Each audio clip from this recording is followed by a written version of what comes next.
Here we're going to talk a bit about disruption. There are 7 disruptions you might not see coming, ones that are probably closer than you think they are, or that might have a bigger impact than you realize. In advance, you don't have to be surprised.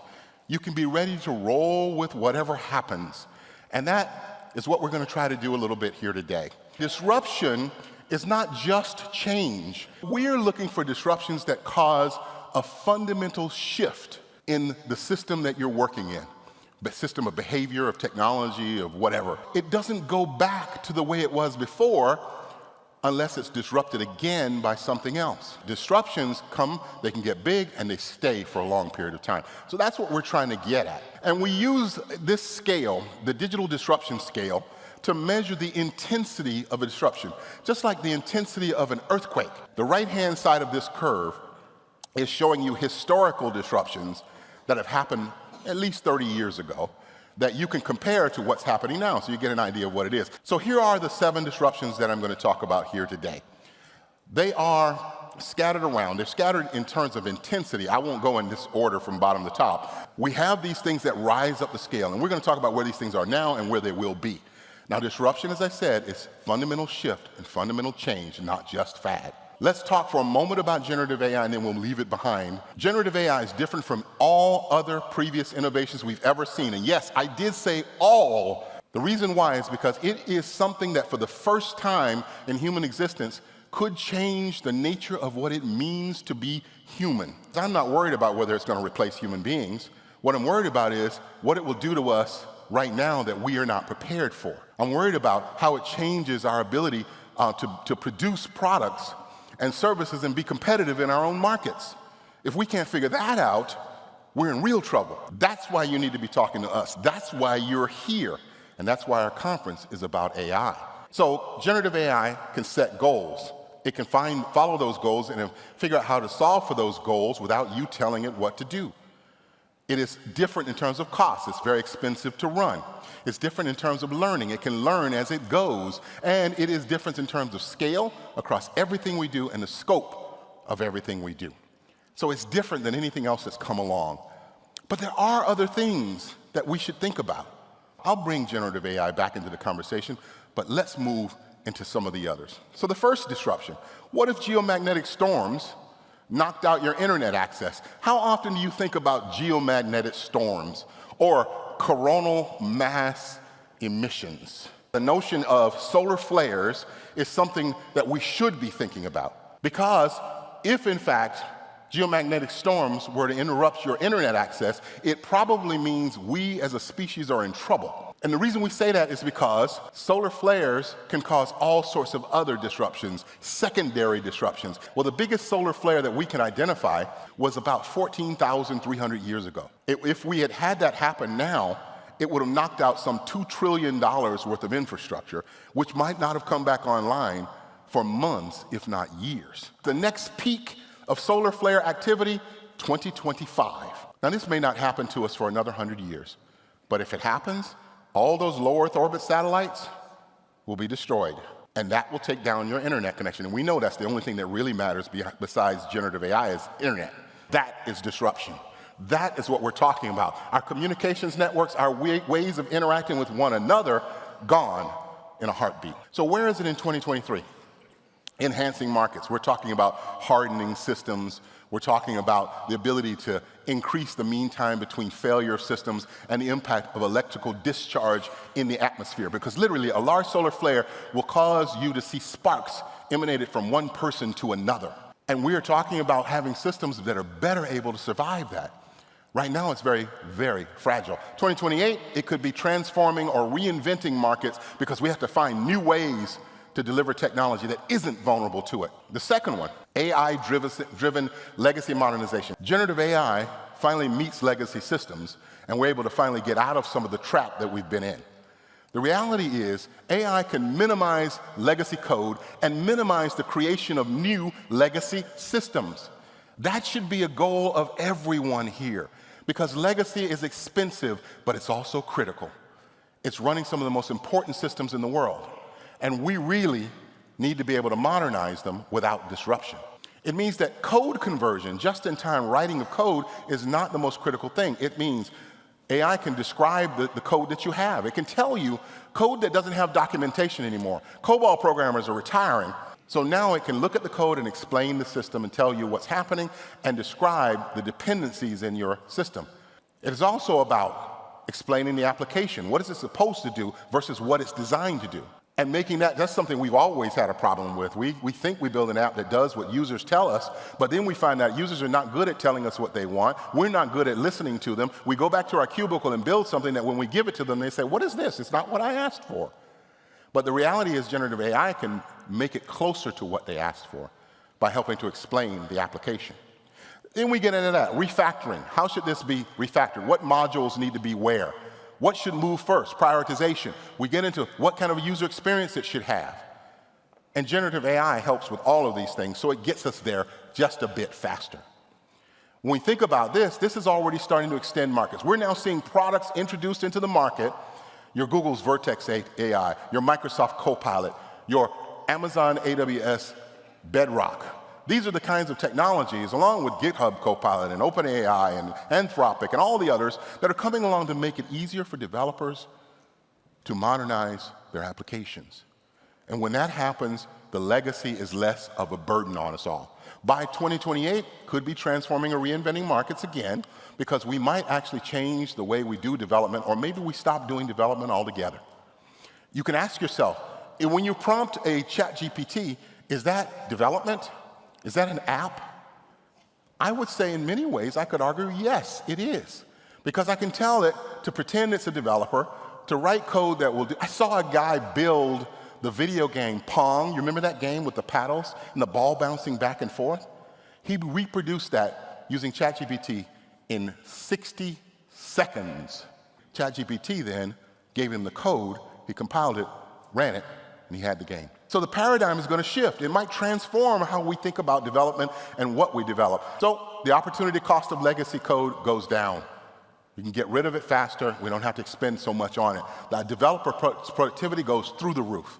We're going to get more for less. Number 3, regulated AI. We have to limit the evolution of AI. If we don't limit the evolution of AI, we're going to get into so much trouble. We do have to worry about what the laws are to protect our IP, what the laws are about who has rights to a creative situation. So we have to have regulation that tells us what to do in those circumstances. And we're saying regulated AI will disrupt many things. It will slow down the adoption pace of AI. It will speed up the regulator's ability to keep up. Because regulators always lag behind technology. That's just a fact of life. But now those regulators are going to have a combinatorial effect on markets, because those regulations will be able to be created, envisioned by AI, created by AI, and vetted by AI. Your best weapon against generative AI is generative AI. And you have to be prepared to do that within the regulations of a given company, and you have to understand why it does what it does. So it needs to be explainable, it needs to be responsible, and it needs to be ethical. You need regulated AI. You need us to tell you what to do in certain circumstances, or you have no protections. Liability will become a problem. As we look at this thing, again, they start at the bottom, they rise up over time, enhancing markets, because we're now just thinking about what regulated AI means and what AI will do to help with regulation. But tech providers will go to market based on what they're allowed to do and what they're not allowed to do. Markets will converge based on whether the regulations cross multiple domains. And we'll have a situation for trying to de-risk AI because we can point to the regulations and say, that's why we're not upgrading that system. And the CIO has to look at this thing and start thinking, okay, the impact of regulated AI on us is going to have a certain effect. Where will regulation come in first? Probably in financial services. Probably in regulating what we can use it on, regulating what data can be actually trained into a language model. Number 4, the golden age of silver workers. That's a wonderful way to say old people. But the reality is that we tend to devalue the resource that is elder workers. The reality is we're giving away one of the best assets we have. And generative AI can actually start a golden age for silver workers. What if older workers became more productive than younger ones? Well, actually, that's true in many circumstances. Older workers are already more productive, but longer into their life cycle. Retirement age goes up, the work week goes down. Those workers don't have to come to the office. They stay at home and work. They use generative AI to be productive and to understand all new capabilities that they need to learn. We actually believe that certain college degrees will no longer be necessary to get certain jobs because you can hire uneducated people and give them an AI assistant, and they'll be up to speed on that work faster than ever before. There's a tech crunch right now, a talent crunch. So where are we? 2023, enhancing markets, as usual. 2028, only extending markets, because mostly we're not going to change. Mostly we're still going to see elder workers as a disadvantage. That's because that's the way we think. But the reality is that by 2028, we start getting into this world where we're beginning to extend markets to accommodate older workers. What's disrupted? Talent management. More workers in the workforce means more talent available. Retirement age may go down, the work week may go down. Retirement age goes up, work week goes down, and we may get augmented workers with technology embedded in the brain where the AI talks to you and tell you what to do. Now let's jump to the business. Startups for sale, massive discounts here. Why? It's because we see that boards are getting greater tolerance for risk and willing to expend money on things that they wouldn't have spent it on, and startups at the same time are having a hard time finding capital to get their next round of funding. Coffee Bruce, the CFO of General Mills, said we may be able to leverage the money that we have, which startups can't get, and maybe some of those startups on sale will buy. It's a techquisition, a tech startup bought to bring in a whole new base of business. And if we do that, we may be able to leapfrog some of the leaders in our industry and get there before we would have otherwise. So it's a good thing. We've been conservative with our money. Now the startups are cheap. Let's go and buy them up. And let's jump over the others in the industry. So that means that we have to start thinking, okay, where are the depressed valuations we can leverage? You know, where are investors less willing to fund? And so we have an opportunity to go and start talking to those startups to find out what technology and knowledge they put on the plate that will make us better. And so if we're well capitalized, we can do moonshots.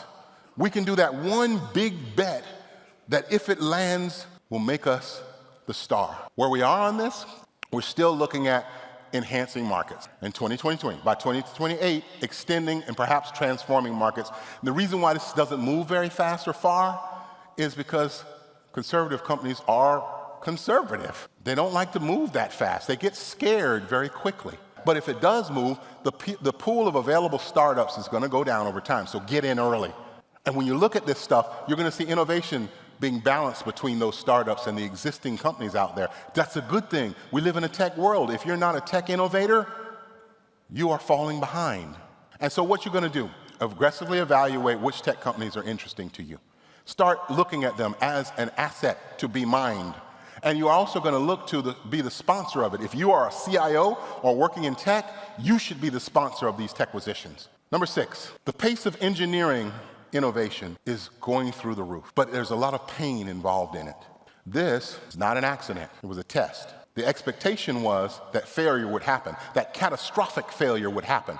But when you do that, you learn why it happened, what needs to be changed, and you can fix it faster.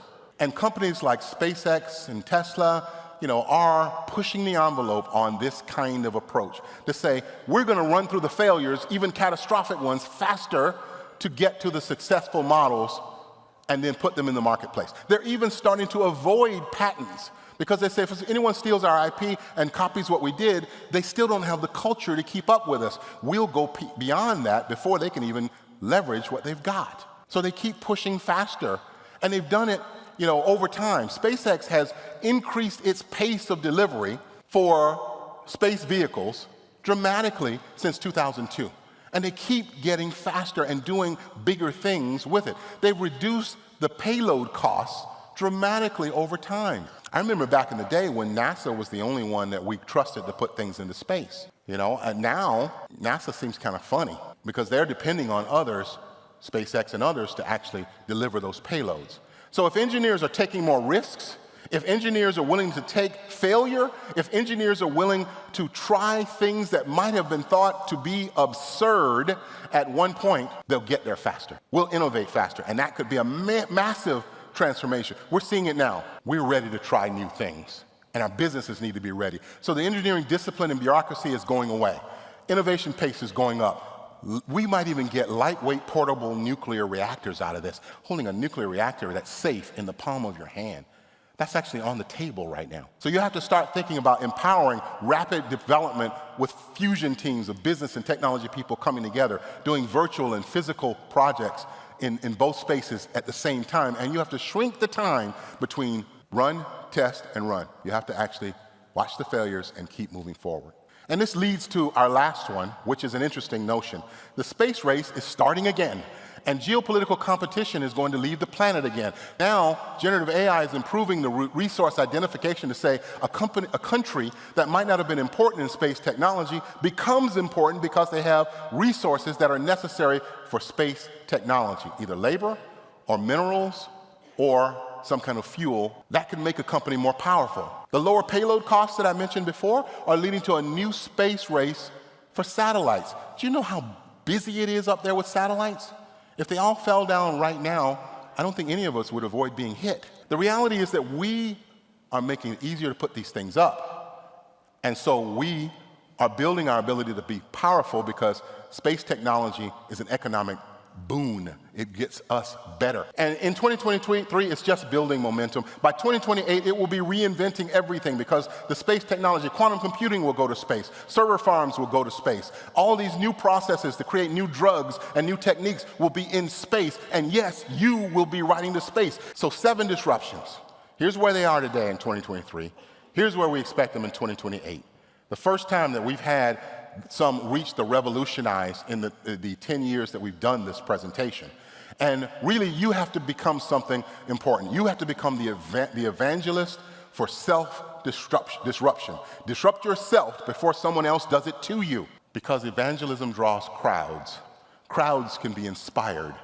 Inspiration leads to belief. Belief connotes faith. And with faith, we can work miracles.